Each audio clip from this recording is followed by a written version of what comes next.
24. Quero ler esse texto com você. Bom dia, paz de Cristo a todos. Amém. Abra sua Bíblia. Lucas capítulo 24. Quero ler essa passagem. Dois discípulos no caminho de Emaús. Vamos ler um trecho dessa história que você conhece. Vou contar mais um pouco dela, mas eu vou ler apenas uma parte. A partir do versículo 28. Aleluia.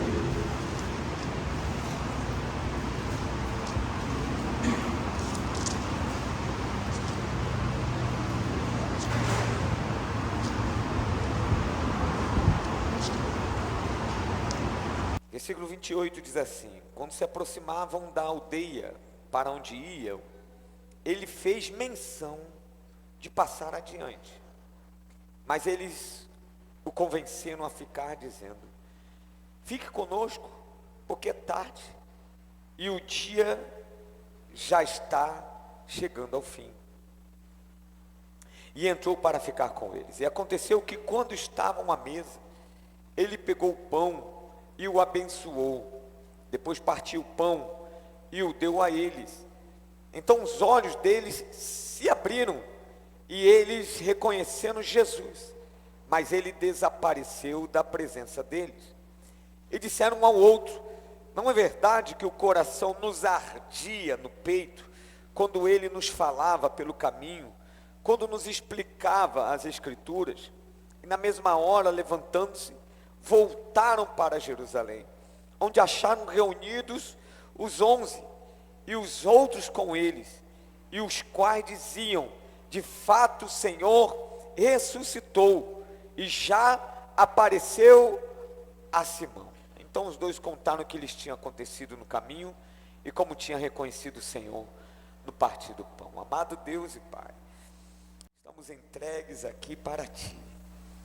Estamos entregues para receber de Ti a Tua palavra que traz transformação, a Tua palavra que corrige a nossa rota, que nos alimenta, que nos reposiciona na vida. E eu creio que ela vai fazer isso tudo hoje, aqui nessa manhã, nas nossas vidas, em nome de Jesus, amém. Tome seu assento. Li esse texto nesses dias. Gosto muito dessa passagem. Estava meditando nela, em especial na parte quando diz que o coração ardia enquanto Jesus falava. Porque quando Jesus fala, o coração arde. O coração arder é quando você sente Deus, quando você entende que é Deus falando contigo. Mas eu quero pensar também de uma outra maneira aqui, mas eu quero dar a introdução aqui a essa mensagem, porque dois discípulos estavam numa rota contrária ao propósito de Deus. Eles estavam saindo de Jerusalém, discípulos de Jesus. Eles sabiam o que iria acontecer, porque Jesus não deixou eles ignorantes do assunto. Eu vou morrer e vou ressuscitar. Ele instruiu os seus discípulos não só uma vez, mais de uma vez. Então isso estava claro para eles: vou morrer, ao terceiro dia vou ressuscitar. Quando eles saem de Jerusalém, eles saem porque na mente deles já tinha de fato acabado. Jesus morreu e acabou a história. A história estava tão bonita, estava tudo tão bom. Ele era mais que um profeta. Nós críamos que ele era o Cristo mesmo, que viria restaurar Israel. Havia tanto poder nas palavras dele. Ele fez tantos milagres. Ele nos atraiu, nos cativou para perto dele. Fomos cativados, fomos tocados, alcançados e nos tornamos seguidores, discípulos. Ser discípulo de um mestre da lei naquela época era algo comum. As pessoas escolhiam: eu quero ser discípulo de tal mestre. E eles escolheram e falaram: eu quero ser discípulo de Jesus. Melhor ainda, Jesus os escolheu. Não faziam parte do grupo dos 12, mas muito provavelmente do grupo dos 70. Eles sabiam que aquele era o momento era o ápice da obra de Jesus. Tudo que Jesus tinha feito e realizado, toda a obra que Jesus tinha feito, todo o poder manifesto, iria culminar naquele evento. A morte de Jesus tinha uma representação para todos os tempos, era uma representação global, era a salvação de todos os homens. A eternidade parou para assistir, todas as regiões celestiais, os anjos, o Pai, havia uma expectativa gloriosa. Satanás estava em apuros com seus anjos, olhando, agora já era, vai ter libertação, glória a Deus, amém? Olha que evento extraordinário. Quem estava perto, os discípulos estavam perto olhando, a carne ainda falou mais alto, porque quando Jesus morreu, consumou a obra da salvação, porta da graça inaugurada, mas eles precisavam ver o Jesus ressurreto. Eles não viram. Eles até ouviram das mulheres, porque eles falam nessa conversa com Jesus, mas eles não viram. E porque não viram, estavam esfriando.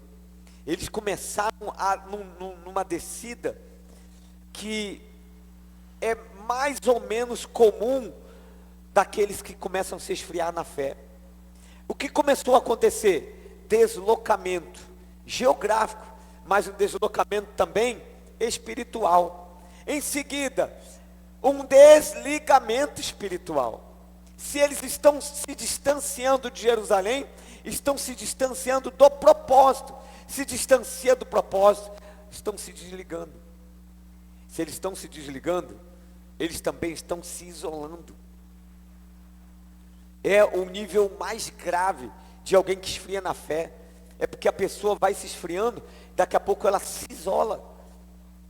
Então no isolamento ela não quer mais ouvir. E se não ouve, a palavra não ouve, o coração não arde.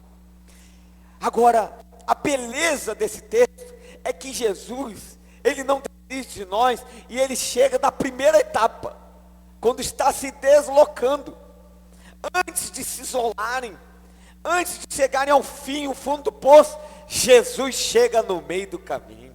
Aleluia! Quando você estiver sentindo frieza espiritual, acredite, antes que aconteça o pior, Jesus vai chegar, e quando ele chega, ele ministra, porque você de verdade. Jesus chegou, se aproximou deles, eles não reconheceram, e a pessoa que está esfriando na fé, Jesus chega e se aproxima, e dá sinais, e são sinais pequenos, mas a pessoa não entende que são sinais de Deus, e eles não pegaram, não compreenderam isso, mas Jesus continuou na conversa. Eles estavam duros, havia dentro deles uma angústia. Quando há angústia dentro de nós, acontece isso. Eles ficaram ríspidos, a resposta era dura. Jesus perguntou: do que vocês estão conversando? Vocês estão entristecidos? Eles não reconheceram Jesus, mas era uma pessoa buscando uma empatia, uma conversa, uma ponta de uma conversa. E eles foram duros e falaram assim: só você que não sabe? Olha a ignorância deles.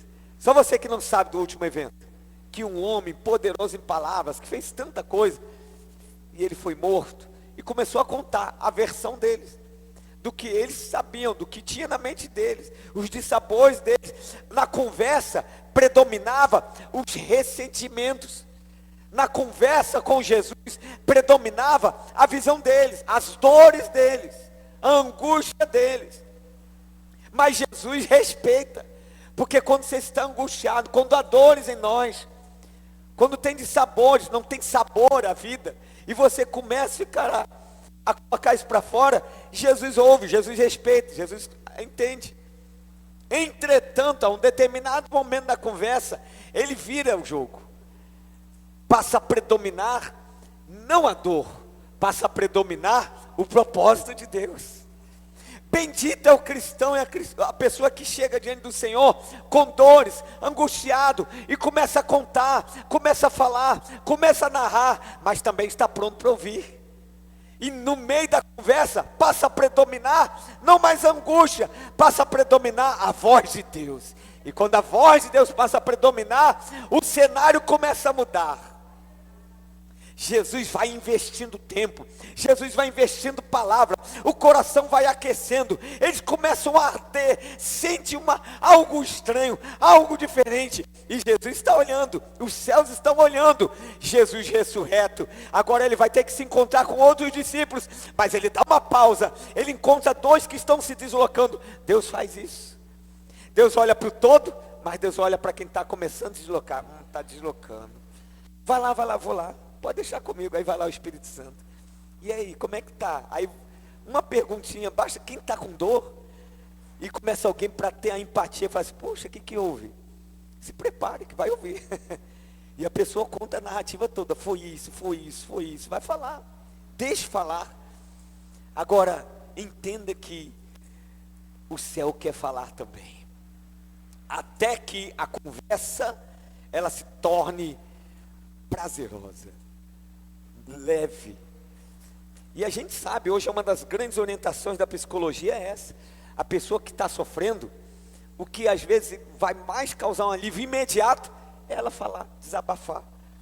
O que está aprisionando, o que está sentindo. Se ela falar, começa a ter o desabafo e fica mais leve. Jesus deu corda, porque Jesus dá corda. Aí ele muda a rota. E ele começa a ministrar. E quando vem a voz do Senhor, os conselhos de Deus, muda, transforma, quebra padrões mentais, quebra a visão pessimista. Quando Jesus começa a ministrar, o interior aquece. Ah, irmãos, quando o interior aquece, e se esse fogo não é um fogo estranho, é um fogo do céu, aleluia, é transformada a pessoa. O coração ardia. Mas eu quero pregar, e o ponto alto dessa mensagem foi que Jesus estava investindo na vida deles, começou, continuou, mas num determinado momento da história, o texto diz, eu vou ler aqui para vocês novamente, que é o versículo 28, quando se aproximavam da aldeia, para onde iam, ele fez menção de passar adiante. É exatamente o que o Senhor faz. Ele vai te aliviar. Ele vai fazer seu coração sentir mais leveza. Ele vai fazer você queimar. Como cantam aí, né? Deixa queimar, deixa queimar. Vai fazer você ficar, ó. Mas o que ele quer para valer é uma decisão sua. Então ele vai levar por uma fronteira da decisão. Tudo que ele faz é investir. Ele vai falando, vai investindo, vai investindo. Quando ele chega num determinado ponto, tem uma fronteira. Agora é com vocês. Eu vou partir para cá. É com vocês. Então ele fez que ia para um determinado, numa direção. E inspirou a reação dele. Bendito é o coração que arde e responde à altura do que Deus investiu. O coração ardeu, e agora? Não, quero o Senhor na minha casa. Não, o Senhor pode ir até lá. Está ficando tarde, está ficando noite. Deus nos leva a fronteiras de decisão. Existe determinado tempo da nossa vida. Deus vai dando corda, Deus vai tolerar determinados comportamentos, Deus vai tolerar determinados deslizes, Deus vai tolerar algumas quedas terríveis, mas tem um momento que Ele te leva para uma fronteira. Ele vai te aliviando, Ele vai causando dentro de você uma cura interior. Ele vai curando, mas Ele não quer só curar, Ele não quer só que o coração arda, Ele quer te levar para uma fronteira. E aí, você decide. Lembra desse programa? Você decide. Eu decido. Hoje, nesta manhã, o título dessa mensagem é: Deus te leva a uma fronteira da decisão. O que eu e você vamos decidir? Com tanto investimento, com tanto que Deus está fazendo, com tanta ministração. Jesus, ele tem um calendário em andamento. Ele ressuscitou, mas ele resolveu gastar tempo, investir tempo em alguém que está começando a se deslocar. E ele vai falando, vai ministrando dentro da palavra, falando de si mesmo. Eles não reconheceram que era Jesus, mas já estavam diferentes. Mas em um determinado momento, todo investimento que ele fez, ele quer ver a sua reação. Como é que você vai reagir? Você vai reagir dizendo assim para Jesus: Jesus, eu gostei de ficar contigo, eu gostei de ouvir, vamos ficar lá em casa? Porque quando você decide, convida ele, vamos ficar lá em casa, irmãos, você está dizendo assim: eu quero que tu influencie a minha vida, eu quero que minha vida seja influenciada por você, eu quero que tu arrume a minha casa. Foi tão bom te ouvir, eu estou ouvindo teus conselhos, que eu decido que o Senhor vai fazer parte da minha vida. Eu não quero apenas ouvir conselhos, não quero apenas sentir o coração arder, eu quero ver com os meus olhos. Eles não sabiam quem era Jesus, mas em determinado momento, o partir do pão, os olhos se abrem, e vem a revelação, que era Jesus. Jesus quer se revelar a mim e a você. Ele quer revelar e mostrar para mim e para você, sobre como Ele está conduzindo a sua vida, sobre tudo na sua vida. Sabe quando é que nós passamos a ser para valer do Senhor, de Jesus? Pastor, quando eu sou batizado. Não, batismo sim, é uma celebração linda, e eu declaro isso para os céus, é uma bênção. Mas para valer mesmo, é quando você tem os olhos abertos e vê Jesus em tudo na sua vida. Tudo que você vai fazer, você vê Jesus.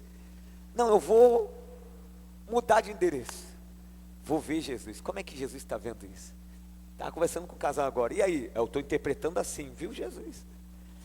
Qualquer decisão que você toma, você vê Jesus. O ponto mais alto da vida cristã é isso. Você vê Jesus em tudo. Eu me lembro, quando criança, eu tive um pequeno trauma. Eu não sei se foi pequeno, acho que foi um trauma mesmo. Eu tinha 9 anos de idade.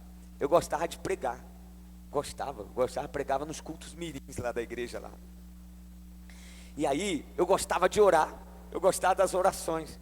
Eu gostava de estar toda semana na vigília.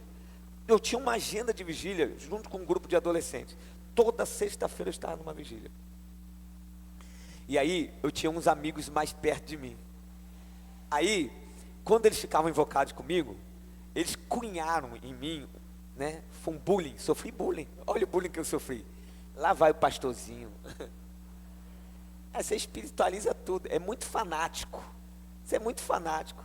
Você sabe que aquilo mexeu comigo? Aquilo mexeu. Eu comecei a ter uma aversão a ser fanático. Eu não queria mais ser fanático. Poxa, estão me olhando como fanático. E aquilo mexeu comigo. Irmãos, eu fico muito feliz quando me chamam assim de novo. Você está fanático, está espiritualizando muito. Ver Jesus em tudo é o ponto alto da sua fé. É tudo que Deus quer, que você veja Ele em tudo. A vida só faz sentido se você vê Jesus em tudo. Deus quer que a gente entre nesta segunda fase. Qual é a primeira fase? A primeira fase é caminhar com Ele nas estradas da vida, e Ele ministrar, coração arder, ter sentimentos. Ó, que culto agradável, que bênção, louvor, oração, ó palavra. Aí você vai numa outra reunião, e que bênção. Essa é a primeira grande fase da vida cristã, é você ter uma identificação com o cristianismo, mas para valer mesmo, o que Jesus quer, e Ele te leva a essa fronteira, é você convidar Ele para você, para Ele fazer parte da sua vida, para Ele governar a sua vida, para influenciar você. E quando você faz isso, quando eu faço isso, os nossos olhos são abertos, e a gente passa a interpretar tudo na vida a partir de Jesus. Há quem diga que nós somos seres espirituais que estamos de passagem, pisando nessa terra. Não somos seres humanos que um dia vamos para a eternidade. Ao contrário, somos seres espirituais que estamos de passagem nessa terra. A Bíblia nos diz isso. Há uma eternidade que Deus colocou no coração do homem. Eclesiastes fala isso. O que quer dizer? É que nós somos eternos. E um dia nós vamos partir dessa vida, desse mundo. Quando vai ser? Eu não sei. Todos nós temos um tempo, um dia. E nós não sabemos. Todos nós queremos prolongar. É válido, desde que seja uma vida de propósito. Se for só uma vida para rotina, não quero prolongar não. Mas uma vida intensa em Deus, uma intensa de propósito, de sonhos, vibrante, aí eu quero. E Deus quer isso para você. Deus quer que os seus olhos estejam abertos. E eu e você vejamos tudo a partir de Jesus. A fronteira da decisão. Jesus investiu pesado, foi investindo, foi se derramando, foi falando dele, e aquilo ardia o coração. É agradável ouvir as coisas do reino de Deus, é agradável, mexe conosco, traz leveza, você sai bem, saí bem hoje do culto, que glória! Isso aí é exatamente isso que Deus quer fazer, trocar os fardos, tirar as cargas pesadas, quer curar você, quer te encher de esperança, quer trazer sonhos renovados, quer fazer isso tudo mesmo, mas Ele quer para valer mesmo, te levar à fronteira da decisão. Tudo que Ele vai fazer, milagres que Ele vai fazer, livramentos, provisão, tudo que Ele vai fazer, coisas maiores, tudo que Ele vai fazer, mas é para te levar a uma fronteira. Qual é a fronteira? Ele vai falar assim, bem, então está na hora, já fiz tudo na sua vida, ok? Cumpri teus sonhos, tá? Então dá licença. E você fala assim, não vale a pena viver sem a tua presença. Eu não quero mais abrir mão, não vale mais a pena. Eu só quero se o Senhor estiver comigo. E quando esses dois fizeram isso, irmãos, havia dentro de Jesus um coração ardendo também. Uau, consegui, convenci eles se deram por convencidos. Agora é a outra fase, vou abrir os olhos no partir do pão. Você sabe que é abrir os olhos no partir do pão?